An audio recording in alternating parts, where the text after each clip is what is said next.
Seeing a black and yellow penalty charge notice stuck to your windscreen makes your heart sink. When you climb back in your car, your next thought is, should I pay or appeal? In a minute, I'll give you 5 strong reasons to appeal your ticket, but first, I need to let you know how important it is not to ignore a Salford penalty charge notice. It's a long story, but I didn't pay or appeal my PCN, and it ended up costing me £600 after a visit from the bailiffs. That's because unlike parking charge notices, these parking fines are enforceable by law, so when you get a Salford PCN, you need to act quickly. Ideally, you don't want to pay more than you have to, and if you appeal straight away, then it puts your fine on hold. That means that if your appeal is rejected, you might still be able to pay the discounted rate. You can appeal online or by post. If you feel your fine was unjust, it's worth appealing. So here are 5 strong reasons to appeal your Salford PCN. 1. You were within the grace period. You're entitled to 10 minutes after your ticket expires to get back to your car. So if you're only a few minutes after the allotted time, then you've got a really strong case to appeal. 2. The signs weren't very clear, so for example they were faded,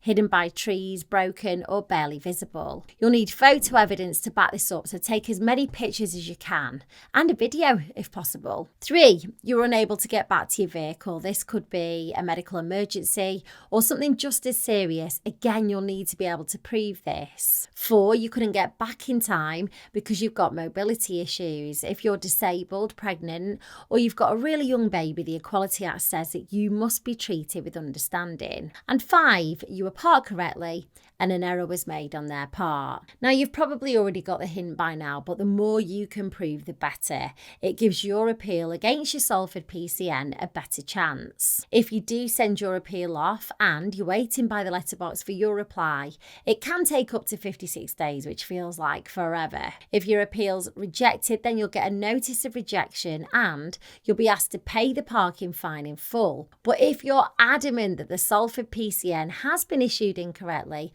then you can escalate it to the tribunals. However, whatever they decide will be final. If you've had multiple parking fines, then your council might be able to set up a payment plan for you, or they might be able to stagger when the individual payments are due. It'll really help your case if you can explain how much you can afford by setting up a personal budget, which shows your income and expenditures. If you're wondering if you have a strong appeal, you could speak to online solicitors at JustAnswer. You can use their £5 trial to ask as many questions as you want about your Salford penalty charge notice, and I'll leave that link below the video for you. Good luck.